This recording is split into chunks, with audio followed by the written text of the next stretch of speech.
everybody, and welcome to the first installment of our series on corporate governance. This one's going to cover the basics of corporate governance. We want to take a second here to thank our sponsors who have been premium gold sponsors throughout the year. Those sponsors are Willis Re, Donegal, Swiss Re, Guy Carpenter, Gen Re, Munich Re, Hartford Steam Boiler, Markham, Mutual Boiler Re, and Pennsylvania and Indiana Lumbermans. This webinar is also going to be streaming live on YouTube, so if you have any trouble with the link, make sure to go over to our YouTube channel at PAMIC Live. Today, we're going to have our presenters from Markham and Stradley Ronan. The presenter from Markham is going to be Lisa Costantino, and a presenter from Stradley Ronan is going to be Steve Johnson. Our president, Ron Gallagher, has a few words to say before we begin. Thank you, Vaughn. Corporate governance started about 10 years ago with the advent of the Great Recession of 2008, and it wasn't until recently that the NAIC finally passed the Corporate Governance Annual Disclosure, or CGAD, law and regulations as an accreditation standard. In fact, that occurred just recently at the December NAIC meetings. The accreditation standard has to be on the books for each state to be considered accredited by January 1st of 2020. Now, with that said, Pennsylvania and the Pennsylvania Insurance Department, the General Assembly, along with PAMIC and others, have been actively working to craft Pennsylvania's version of the Corporate Governance Annual Disclosure Law. Most recently, the disclosure law was submitted with changes by the department to the House Insurance Committee on December 5th. In that version, the department put an implementation date of January 1st of 2019 for it to become effective. What that means, though, is that in the law, the first set of disclosures would be required by June of 2019. Recognizing that this is going to be a new regulatory requirement and a heavy lift for many of the companies, PAMIC started developing their response to corporate governance this fall by hosting a half-day seminar, and then with the help of a bunch of people, well, we developed this webinar series, the first of which is today with Steve Johnson, former Deputy Insurance Commissioner at the Insurance Department, now regulatory specialist with Stradley Ronan, and Lisa Costantino, a partner at Markham. Markham being a very well-known consulting and financial firm that does a lot of work with financial industry partners. With that said, I will turn the mic back over to Vaughn, and we can start the presentation. Just a quick note before we begin. Everyone who's attending today, feel free to chat in if you have anything to say, any comments, and you can also ask questions to our presenters at any time, and we'll make sure to answer those. So this presentation will also be recorded and available to everyone who is in attendance today after the presentation. So let's hand it over to Steve and Lisa and begin our webinar. Yeah, good afternoon, everybody. We're going to tag team here, and this is Steve Johnson, and I'm going to start off the presentation, and then Lisa will jump in on certain areas and let me go through that. The next slide of our agenda.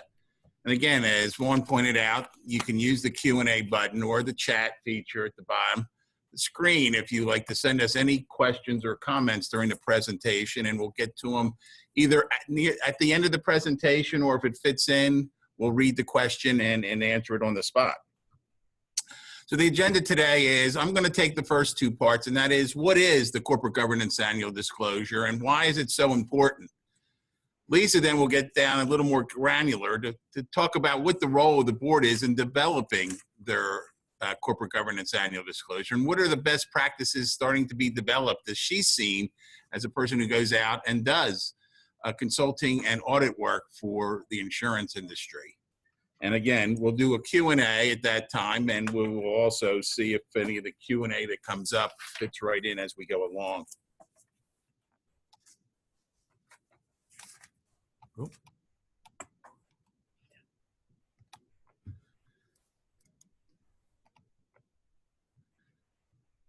Okay.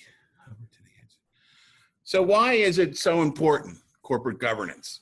Well, as Ron pointed out, the great financial crisis and meltdown in the fall of 2008 really exposed a lot about how not just financial services, but how all corporations were really being governed in this country.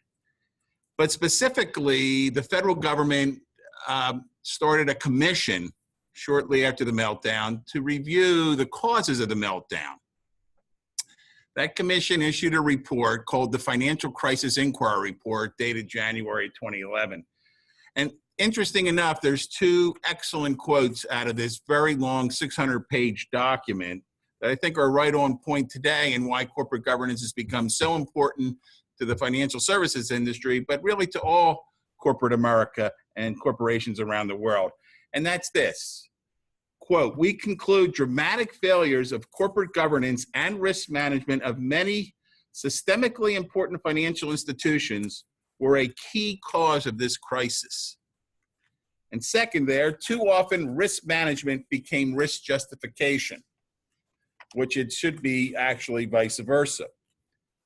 And even with all this disclosure about some of the lack of corporate governance in the financial crisis, even today we're seeing where governance issues continue to crop up in corporate America, including things like Wells Fargo and Volkswagen, two classic examples of, you know, where was the governance and where was the culture and risk management around these companies to allow themselves to get into such crisis mode. Wells Fargo, now it's on its second one. First one, you know, people opening up accounts just to open up accounts. And of course, Volkswagen with their emissions. Whoops, went one too far. So since the meltdown, insurance regulators really had to take a step back and say to themselves, you know, we really need to shift how we regulate. And this was pretty seismic shift in how departments regulated the industry. And it went from kind of in these four buckets, a retrospective way of regulating. That was just worrying about the financial statements of the past. Instead of really what now this process is about looking at the companies going forward prospectively. What are they doing about managing risk and understanding how they're going to survive as a corporate entity prospectively? In the past, it was company only. We looked at legal entities, and that's all we worried about. Today, regulators are worrying about the whole enterprise, because one of the things out of the meltdown that was shown is a small piece of a large enterprise can bring down the whole enterprise very quickly, as we saw with AIG. We were financial statement driven. That's all we really cared about, was how the company was doing from a financial statement standpoint, which again is a report card on the past. It's not always an indicator of what's going to happen into the future. We're moving now to basically get a better understanding of a company's governance, risk management, et cetera, that we'll get into shortly. And we were very rules-based regulators in the past. We're trying to be more, the regulators are trying to be more principles-based with some of this approach to governance that I'll talk about, as well as risk management. And the whole concept was really to get for regulators to get a better knowledge of the company and its DNA. And it was, regulators are expecting more of boards in this new regulatory approach. And as I always said to companies, is your management and your board ready for such change?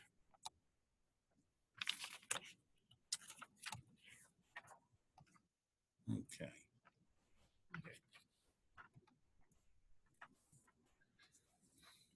So one of the best things, I always use this slide in corporate governance, because if people say, you know, what does corporate governance really mean? And what did the NAIC look at and think about in their process of getting to the corporate governance annual disclosure? And here are a select documents that really tell a good story about where the NAIC was coming from in corporate governance. That is really kind of a not that long of a read when you look at it. It's less than an inch of paper. to go through and read these, you get a better understanding of why corporate governance is important and what are the things regulators are going to be looking for in corporate governance. And that's the white paper on high-level corporate governance principles, the comparison analysis, the actual reading of the Model Act and the Model Regulation on corporate governance, going to the Financial Examiner's Handbook, Exhibits L and M, which is the branded risk classification and the corporate governance, understanding the corporate governance structure. The Form F, the questions being asked by regulators with the Enterprise Risk Report.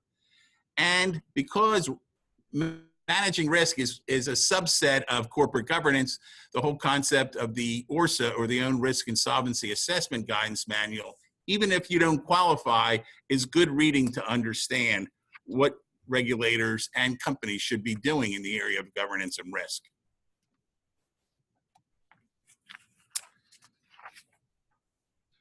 So why are regulators trying to do something differently? And what are they trying to do differently? Okay, we'll get to this again. What regulators are trying to do, say, we got to get away from the legal entity approach and start with looking at the whole enterprise. And by doing so, to get a handle of understanding the whole enterprise is understanding the governance of that whole enterprise, not just the legal entities. And then from there, understand how the corporation manages its risk. At the enterprise level again too, mapping it down to the legal entity, understanding interconnectivity risk, and its whole control environment. And then from there, a subset is, how does the company manage its capital? And how the company manages its strategy, and prospectively, how it is going to manage itself to be successful for many, many years to come. And part of this whole process that was changed was the exam process, to really go out and verify through the risk-focused exam process what actually is going on at companies in these general areas of governance, risk management, capital management, and strategic management. So when I looked over what the NAIC has done overall, is they kind of did things backwards, actually. They started with changing the exam approach to a risk-focused approach, then moved into creating the ORSA and creating group supervision. And then the final piece, which probably should have been the first piece, and when you think about it, should have been the very first piece, but we kind of did it, we did it backwards as regulators when I was a regulator. The last piece that we actually put together in this process of understanding governance, risk, the enterprise, and verifying it all is the corporate governance annual disclosure that's coming online, as Ron said, probably within the next year or so in Pennsylvania, I would suspect, certainly by 1/1/2020, in which you have to have it on your books to continue to be accredited by the NAIC. So what is this disclosure all about? It's about giving disclosure to the regulator about your structure, policies, and practices so that the regulator can continue on an ongoing basis to gain an understanding of how you govern and your framework for governing insurance companies and the insurance group. It's about actual practices and rationale and suitability for those practices. So what is it actually? Well, the law and the reg talk about four areas that regulators want disclosure about: governance framework and structure, policies and practices of the board and board committees, policies and practices of directing senior management, and oversight of critical risk areas. Now, there's no specific form or format for this. It was supposed to be principle-based. Companies telling the regulator how they do their governance in these four categories. Now, because of what's been going on, the Indiana department came out and created a template for companies to use as guidance in the disclosure. Pennsylvania is considering using that same type of format, and Lisa will get into that later in the presentation. But there's no requirement to use such.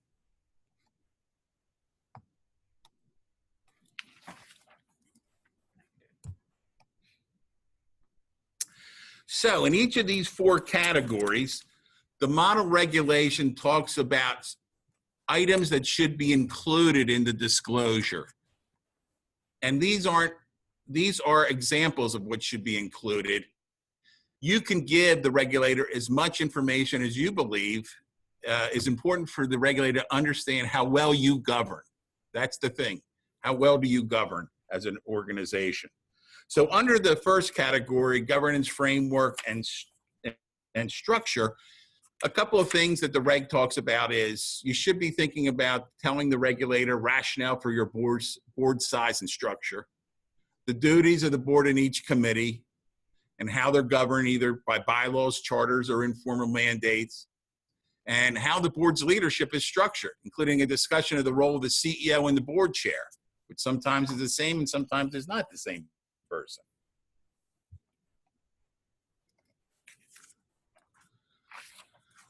In the second category, policies, practices for directing, whoops, I went one too far, I believe. Yeah, policies and practices of most senior governing entity and committees, the second item. It talks about things like how the qualifications, expertise, and experience of each board member meets the needs of the insurance or the insurer group. Number of meetings and of the board and its committees, and information on director attendance. Critical. I mean, if you have engaged directors, they got to be there to be engaged. How the insurer groups identify potential nominees for election to the board, and including discussions on term limits and how the election and re-election process works within your organization. And there should be a talk about the process for a board to evaluate the performance of itself and its committees, measures taken to improve performance, including does the board have training programs offered to it to better understand their responsibilities. Under policies and practices for directing senior management, the regulation talks about processes and practices, suitability standards for determining whether officers and key persons in control functions have appropriate background, experience, integrity to fulfill the roles. You know, what are your job descriptions for your CEO? Very important to a lot of regulators today, more than ever, is planning for the CEO and senior management succession. What is the board doing and how is it doing it? And the process for performance evaluation, compensation, and corrective action of the senior management team. And one of the things I fought for pretty hard was a discussion about how the organization ensures compensation programs do not encourage and or reward excessive risk-taking, which was certainly something that was very clear in the meltdown. One of the areas I think that even large companies need to really improve on in this is oversight over critical risk areas. And that's the process by which the board and its committees with its senior management have oversight over the critical risk areas of an insurance company. That being is described in the reg as risk management, actuarial, investments, reinsurance, business strategy, finance, compliance, financial reporting, internal audit, and market conduct. How are these things overseen by the board, its committees, or its management? How do they monitor? How do they monitor the risks and the strategic plans around each of those areas? Very critical. And how frequently do they talk about these areas as part of their meetings at the board?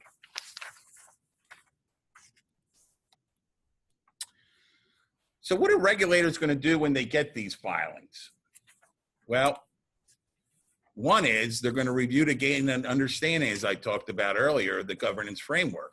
And as I'll talk about, and then I'll talk about later what else they'll do. But obviously, this may lead to really asking for additional information so that the regulator can get a better handle on what they feel, how the quality of the organization's corporate governance is and its framework.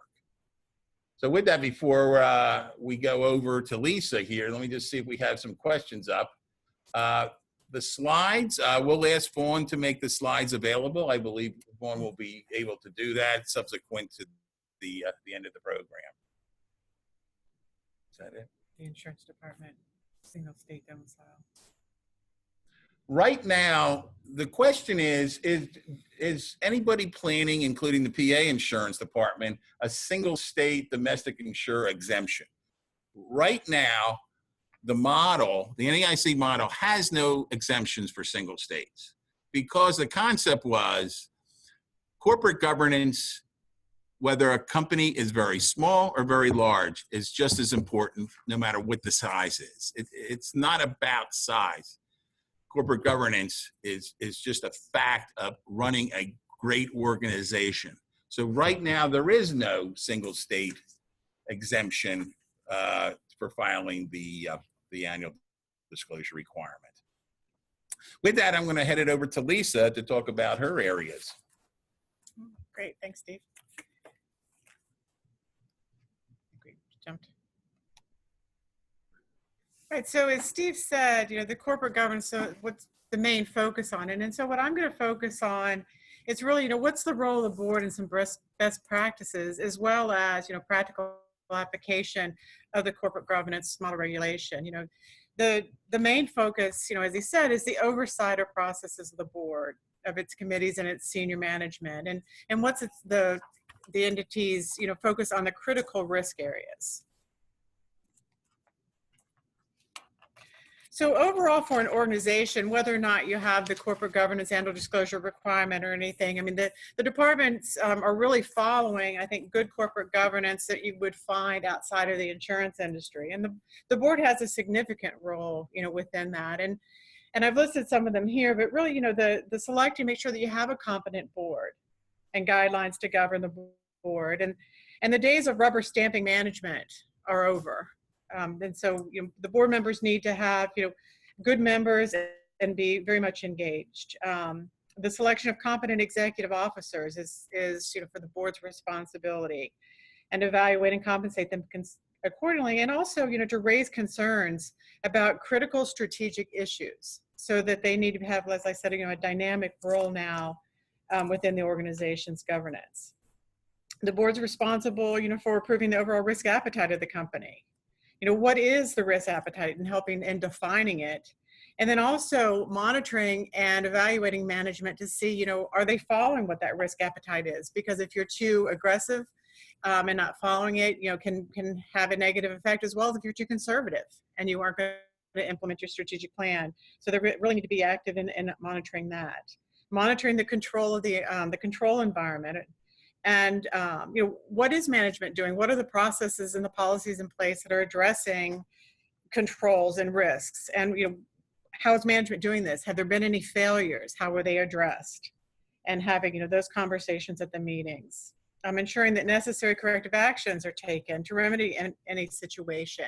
Are they being told as a board and actively involved in having dynamic discussions? And I know I've seen, in looking at board minutes where they've been challenged and said that, the board didn't appear, you have these significant issues going on, but there didn't appear to be a lot of discussion around that. So is the board actually really engaged, in its management keeping the board up to date on that?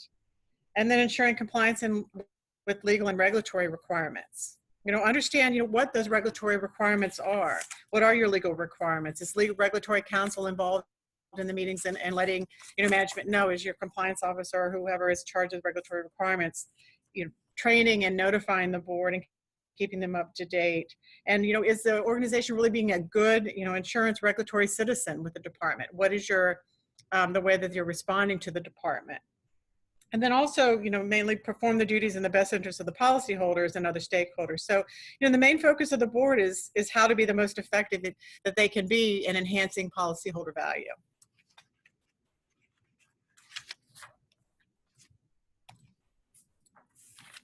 Specifically, the board's role in developing the corporate governance, annual disclosure.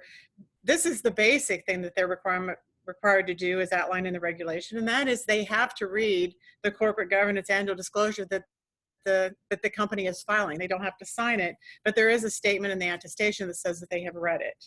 So they have read it and understood it. But of course, they do have a significant role in developing and implementing the organization's corporate governance.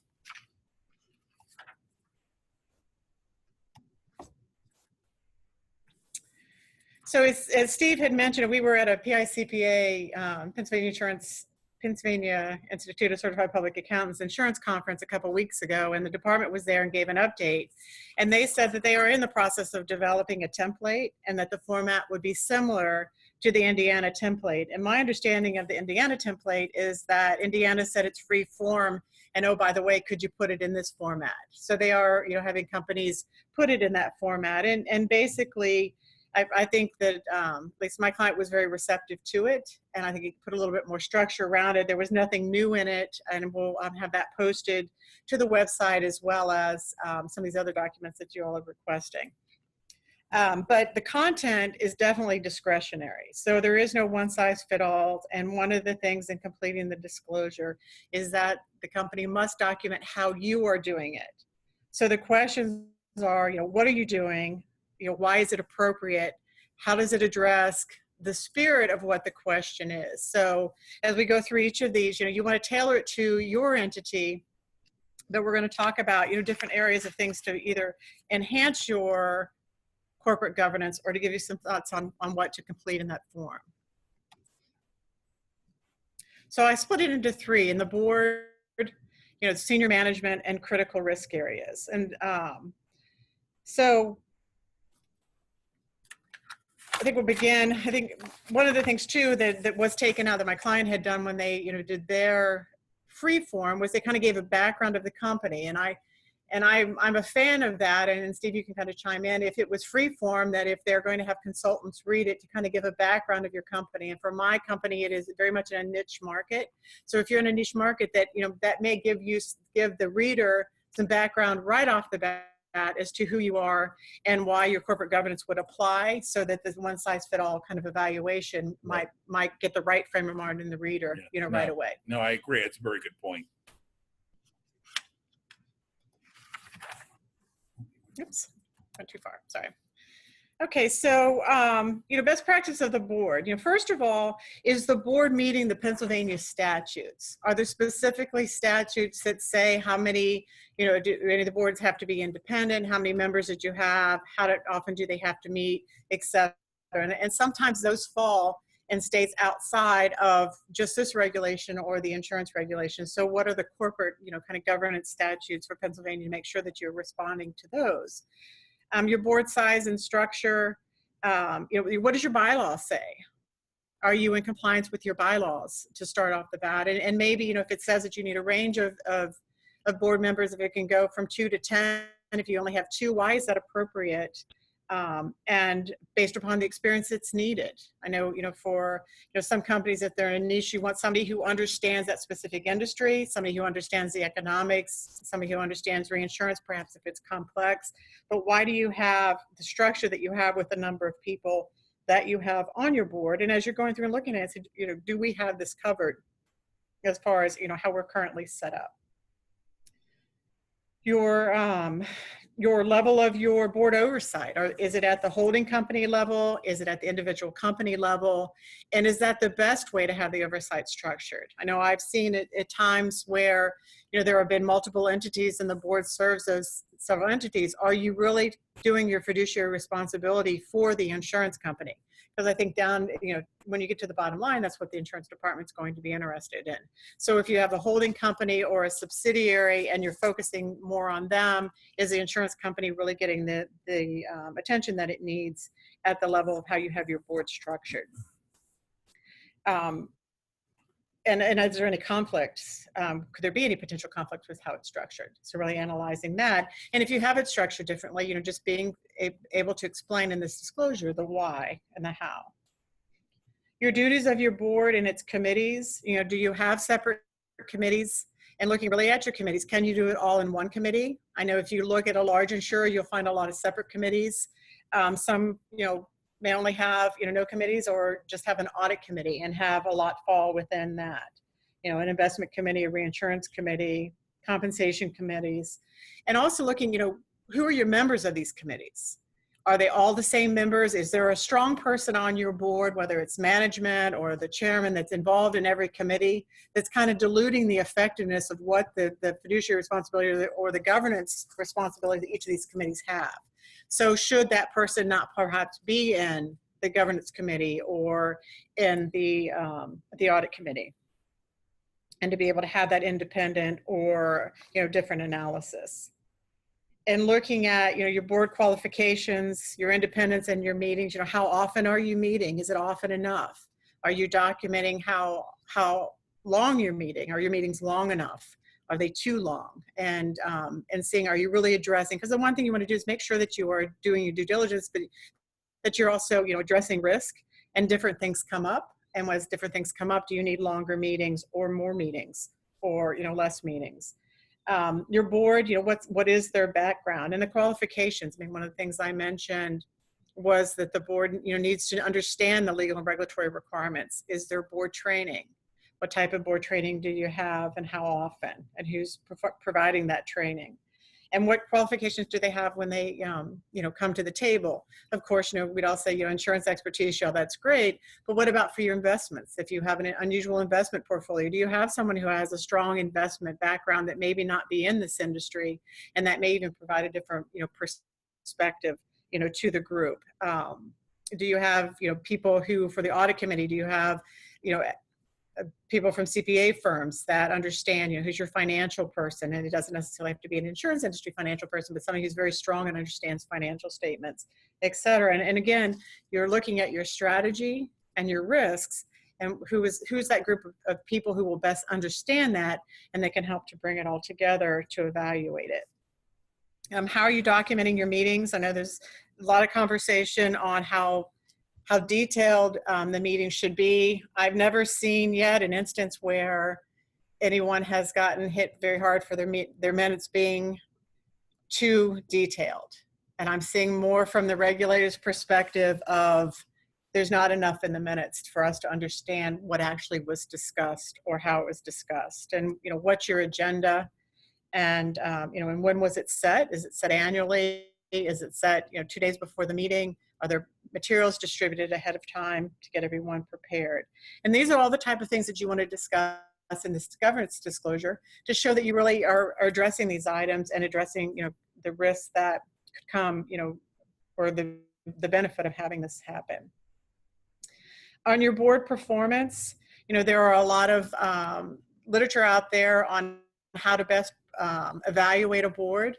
And the board not only evaluating itself, its committees, the board, its members, the member itself, and the other members on the board to say, is everyone being effective? And is everyone attending? And is everyone engaged and everyone involved? And to have those discussions to make sure that the board is performing, at its highest level that it can. And then also having a documentation of once a year that you do this performance of itself. And whether that's, they all get together and have a retreat to discuss it, or how they can improve. And again, around the training, perhaps.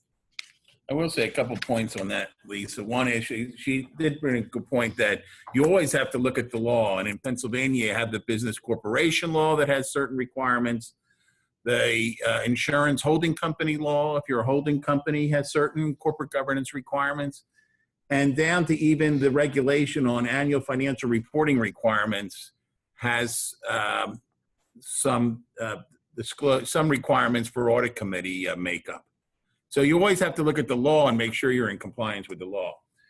And one of the things just generally about boards, and as you read more about them, it's about bringing together people who have expertise that can assist management to grow and prosper the company and execute on its strategy in different areas, as Lisa talked about. For investments, you may want an HR person. You may want an IT background as part of your board.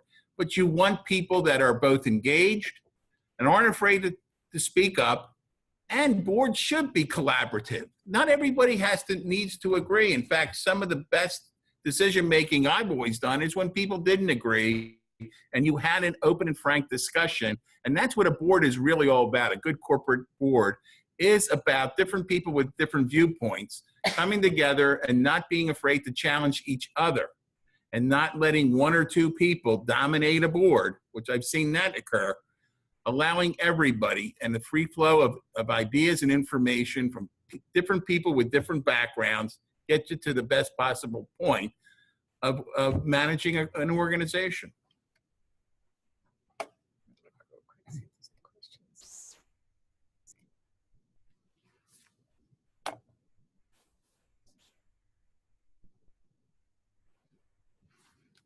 All right, so I think we'll address some of the questions more towards the end. Yeah. What do you think? Yeah. Okay, so corporate governance best practice for senior management. You know, again, you know, are you complying with the statutes and the bylaws? And if senior management is also the board, you know, I would be prepared to discuss in my disclosure how they're performing the duties of the board and having governance, because the board is more of a monitor of what management is doing. So if you are management and you're on the board, how are you monitoring, you know, what's going on? And that would be the different roles of perhaps what the CEO has and the CFO has, or different members within management, and how that's being monitored within their organization. Because again, you're monitoring the governance of the strategic plan and how risks are being monitored and addressed so that you can meet your strategic vision. For the evaluation of senior management's performance, you know, the background of your senior, what is the background of the management? You know, where did they come from? What did they bring to the table? Why are they suitable? And discussing that in the disclosure, and how, you know, did you select someone who for a new position? You know, I've seen where a significant position has come available and the president hires the person and then all of a sudden they arrive, but there was no discussion from the board that they agreed or were told about or looked at any candidates or resumes before this happened. You know, is the board engaged in that, and how did the board also evaluate and select? That's not to say the board has to make the decision, but how was the decision that was made presented to the board and that the board agreed and was able to evaluate? You know, what type of a scorecard do you use to measure performance, and then how is that tied to compensation? And not only for compensation for, you know, the senior manager will remain and advance in the organization, or however it is that that works in your company, but also what's the risk with the compensation of promoting, you know, behavior that you don't want, but also, you know, promoting behavior that you do want within your organization. On your succession planning, do you have one? Is the board involved? Is there a compensation and governance committee that's talking about who potential candidates should be? And I know in talking, you know, to you know, many of the mutuals, that there is a succession plan of how people are promoted within the organization, and they're looking at that candidate before they hire them. Would they be a fit, you know, for that next level of promotion? And those are the type of things that you want to talk about in your disclosure. And also, you know, your code of conduct and ethics. You know, how are you addressing key risks with conflicts of interest, and being able to add that to your disclosure. So best practices regarding the oversight of, you know, critical risk areas. You know, first of all, you know, do you have a strategic plan, and are your critical risks mapped to that strategic plan? Or do you have just a list of branded risks? And I know whenever I look at the examiner's handbook or I read anything from the department, you see these are the risks that you should be covering. But are those yours? And if there are some, if your reinsurance program is, you know, very vanilla and, you know, not a lot of risk to it or whatever, maybe that's not one of your key risks, because you want a manageable list of risks that you can address and you only want the key ones. But be prepared to perhaps talk about why some are missing. But what you really want to do and focus in the disclosure is what is there and why, and how it maps to your strategic plan. And also, when is it discussed with the board? I know I see a lot that, you know, companies are talking about risk and the board is addressing risk, and it's kind of as an as-needed basis, but there's never a time where it's all brought together and they have that risk discussion. So when the agenda is set for the year, perhaps putting a time where you're going to talk about what those risks are and what that dashboard, or developing a dashboard to talk about risk with the board, but to have that conversation so that they understand all of it together and can see all of it together, and talk about it, make sure that they can do their responsibility, making sure that management's appropriately monitoring and addressing the risk. And it's critical at the board level to have a manageable number of risks, the real critical areas Lisa talked about, because sometimes companies can get carried away kind of down in the lower levels, getting very granular about all the risks, but they're not critical. They may be critical at that level, but not as you move up into the organization. And the board needs to manage the most critical risks, and it can't be overwhelming. So you have to really kind of come together as a senior management team and board to really determine what are the most critical risks that the board should have governance and monitor over that's manageable. Otherwise, it becomes unmanageable and it defeats the whole purpose. And in addition to that, risk is not a stagnant process. It's not something that you get together and identify the dashboard. It needs to be continuous. So, what is the evaluation and discussion of new risks that comes up? And if there's been a lot more storms that have come through, or not as many, you have an upside and a downside of risk as well. So based upon what's happened, can we now take on more risk and do something different? And to always talking about that as well. So is that on the agenda? Is that being brought in front of the board? And again, management is the one who is doing this day to day and bringing this to the attention of the board so that they can have that dynamic discussion. And you only have to go back even 5 years, certainly 10, and there's critical risks today that boards are looking at that nobody even thought about. It wouldn't have been on anybody's radar 10 years ago. So these are examples of one. Cybersecurity. 10 years ago, that was on anybody's board radar. It's on every board's now. So these are the kind of things that, what's the next cyber risk that I have to worry about?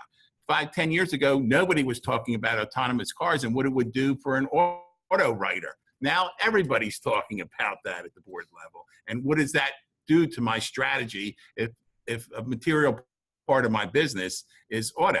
So they're the kind of things from the past. As an example, what are those that are around today that we're not thinking about that are going to affect us going forward in the future? We always have to have our eye out for that next critical risk. And one of the things, also to consider in your disclosure, if you're having guests or experts come to the board meetings to talk about things like cybersecurity or the effect of where the market is heading, your investment advisors, to be sure that you include that in the disclosure and show how that's an important part of your corporate governance practices.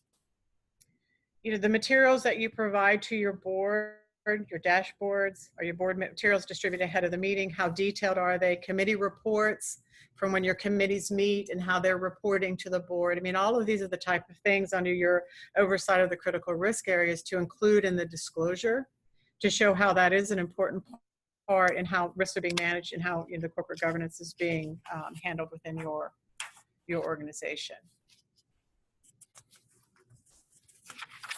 All right, so I guess back to you. A little bit ahead of schedule.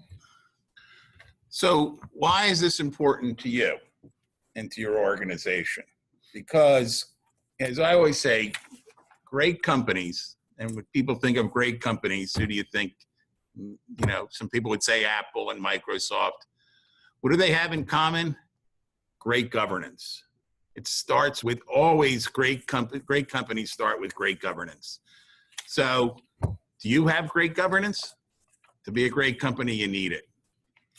Poor governance practices will be a red flag to regulators. And does anybody on this webinar really want more regulatory scrutiny? Demonstrate that you are a great corporate governance organization that will reduce the regulatory scrutiny. And that's the whole concept of this whole risk-focused process around regulation, is if you have great governance, great risk control, great capital management, great strategic management, really a department should not spend as much time with you as it does others that aren't so great.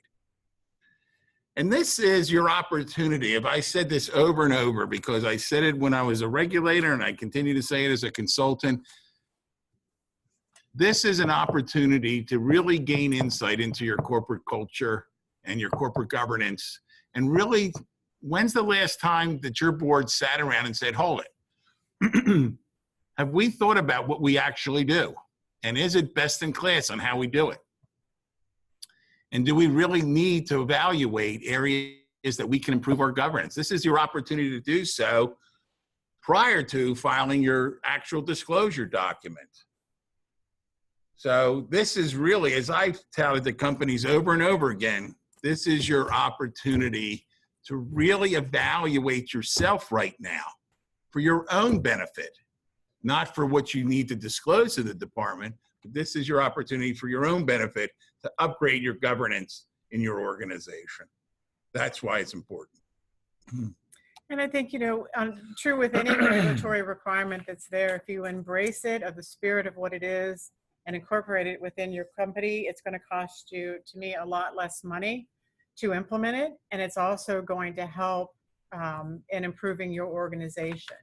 You can go, look at this as a check in the box. I'm just going to answer the questions, but like Steve said, of really looking and saying, what is the spirit of this and how can this help my organization and have us be a more solid performer and to move forward in a stronger state than we are today, which I think is will be very helpful to you.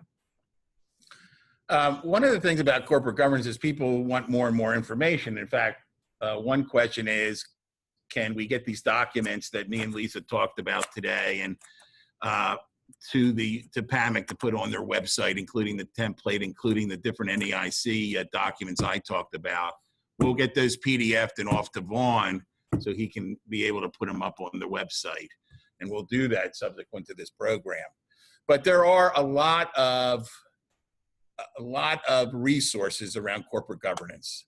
And here's just a few of them that I found that can be helpful to you as you develop best practices in corporate governance. And I will say the one I personally like the best is the National Association of Corporate Directors. Has a lot of great material, runs a lot of great educational programs, and just recently authored a white paper from a bunch of their members, which is entitled Culture as a Corporate Asset. Culture as a Corporate Asset. It's really a paper worth reviewing. I think it has a lot of good points in it that companies really need to think about as they develop their governance and their culture of their corporation, which go hand in hand. And again, great companies have great cultures, not just great governance. And it's a really good white paper that was put out this past year by the National Association of Corporate Directors. And I think, Steve, on that, you get them free if you're a member, and then I think you can buy them one-off. Correct. So you might want to scan through their website, and they do have a lot of great information, and see whether you want to go ahead and join. Correct. And I think if you're looking to expand your training of your board, as well as like doing formal performance evaluations, there are templates that you can get from that site that might be beneficial to you and well worth the money. Yep, good point. Good point.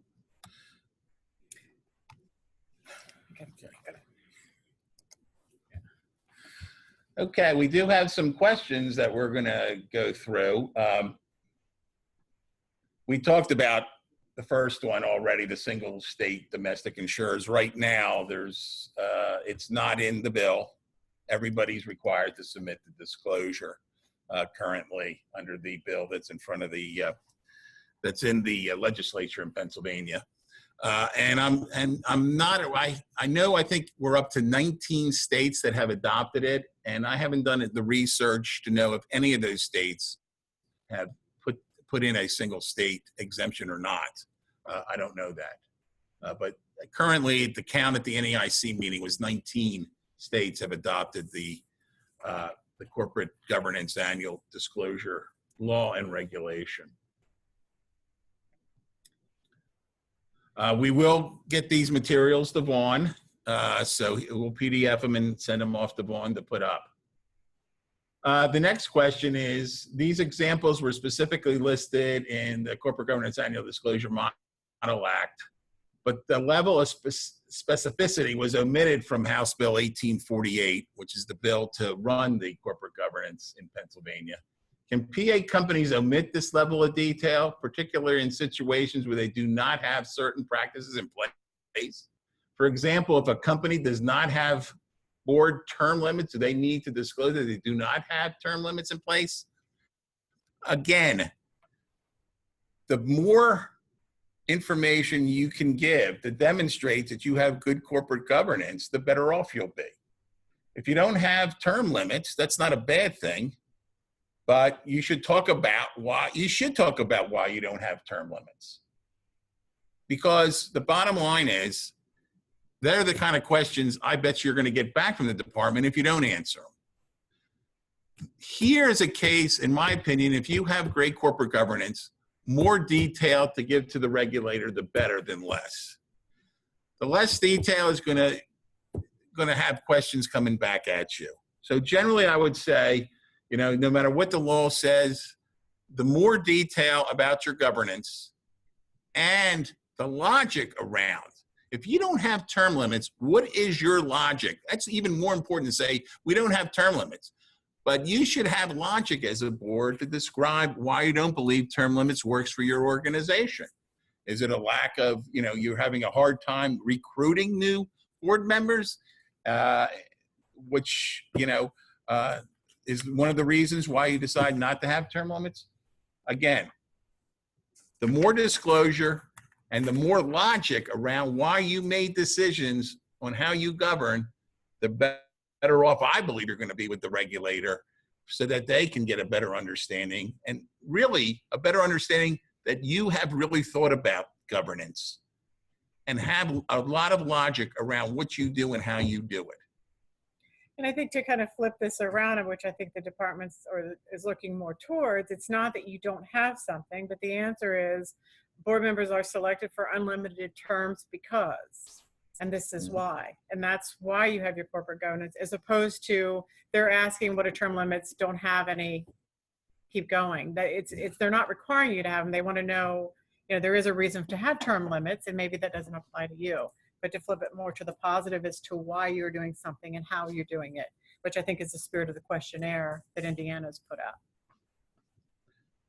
The next question, my sound wasn't clear when you discussed this. When will this be in place for PA? My guess is, and your president, Ron Gallagher, is following this very, very closely up on the Hill in Harrisburg. But at this point, probably enacted in 2019, I would suspect, now that we have a House bill, to be effective 2020, so that the first filings would probably be in 2020 for the disclosure. So that's something I think you can plan on pretty much at this point. And I think now is the time that you could complete it today on what you're actually doing, but to really look and to challenge what you're doing and to see, is this really what we should be doing? And you have the time to change your corporate governance and to be able to have it documented, so that when you do have to do the disclosure, you can show your enhanced corporate governance as opposed to your state currently. The next question goes to an insurance group and the concept of lead state, and how's that addressed for purposes of filing the corporate governance disclosure, annual disclosure. And the lead state concept is addressed, again, because one of the things that regulators are looking at that I talked about is how you govern at the enterprise level. And they want to know how you govern it from the enterprise level. I always say with this lead state concept, though, because it's never always clear, no matter what the law says, if you're in multi-states, you need to talk to your regulator about how they perceive you should be filing these disclosure requirements and at what level the disclosure requirement. And it really will go how you manage your business. If you really manage the business at the highest level, that's maybe how you should answer the questions. But it doesn't matter what the law says. I've always said it, and I continue to say, talk to each of your domestic regulators so there's no misunderstanding on how you're filing, at what level you're filing, and who you're filing with. That's the best advice I can give on that, no matter what the law says. The last one, question next question we have is, how do you recommend boards implement a self-evaluation process? Written surveys, anonymous, do they evaluate the board's performance, committee performance, or individual board member performance? I think a template of on a scale of 1 to 5 with certain criteria of your board and how it's performing, and then individually evaluating yourself, or the individual board member would evaluate themselves as well as their other members, and doing it in that 1 to 5. I would think, if you have a written in comments section, I mean, I think that would be, the discretion of the board, but you also want to evaluate, the committees want to evaluate themselves, and the board wants to evaluate the committees as a whole. And this may be where you see you need another committee or you don't need a committee. And what's the effectiveness of that committee, or does it need to be redesigned? So I would say, a kind of a rating scale of 1 to some number in a pre-set up form based on criteria that you want to measure yourself against. And again, the National Association of Corporate Directors can help you with that. And there's other ones out, and doing committee and member performance. Scroll down. You can take the next one. Oh, if your home state has not adopted it, but a state in which you do business has adopted, what result? Well, again, if you're not domesticated there, you're just doing business there, you don't come under the requirement to file. If you're domesticated in another state with one of your entities, you're going to need to file, at least for that insurance entity in that state. But doing business is not the criteria. It's domestic licensure is the criteria of who needs to file. And we've had this already with, only 19 states. So if you're in a group where you have a PA company, you don't have to file in PA. But if you have an Indiana company in your group, yeah, you're going to have to file with Indiana the corporate governance disclosure. And you need to talk to Indiana whether or not they believe it should be done at like the group level, the enterprise level, and have that interaction. But just doing business does not bring you under the Corporate Governance Act. Do all the adopting states require an annual filing of a complete disclosure form, or do some allow just amendments annually? I know for Indiana, the first 2 years, my client filed it free form. And at the end of the second year, they said, thank you for your filings. Can you complete the template? This will be the first year that they go around with having completed the form. And I'm not sure what they've decided, or if Indiana has told them if they just do an update and say no changes, or do they have to do the whole form? I would think, if corporate governance is a dynamic process, to say same as last year probably isn't the best answer, because I think your corporate governance needs to continue to evolve and to improve, similar to enterprise risk management. You don't just do it once. You have to continuously do it. So your critical risk areas and how you monitor those, I think, would change. But this is it's a good question, and one that, again, the interaction with the department that regulates you will be critical. Because some may want just to see your changes. Give me a red line version of your answers or your document that you submitted last year, and show me what has changed in the area of corporate governance. That hasn't really been flushed out, I think. So again, one of those things you're going to have to talk to your domestic regulator about when you're doing the second round, obviously. That's all the questions we had. We also have in the slide deck, you'll see our contact information, and please feel free to reach out to either Steve or myself. We can answer any questions, or if you're unable to get the documents or have any questions about everything, we would be happy to do that. And then, as Vaughn said at the beginning, this is a series that PAMIC's putting together, these webinars on corporate governance. And it was just announced the next one is January 23rd. An email went out earlier this week on corporate governance, oversight of enterprise risk management. As I talked about, risk management is, so to speak, a subset of governance. And all these dots connect. So it's probably good advice and to be part of all this series, because it's going to be connecting one dot to the next as we go along with the series that PAMIC's put together. But everybody should have gotten an email. If not, let Vaughn know, and he'll send you the registration email to get set for the next webinar, January 23rd. Thanks everybody for coming and attending today, and I hope that you guys got a lot out of this webinar. Like Steve said, we're going to be having another webinar in this series on January 23rd. We're going to have another one following that on succession planning coming in February, so look out for notifications on that. And again, we want to thank all of our premium gold sponsors for making events like this possible so that we can have free webinars to offer all to our members. So thanks everybody for attending, and you guys will receive the materials from this meeting tomorrow in your email. So thanks everybody. Goodbye. Bye. Thank you. Thank you.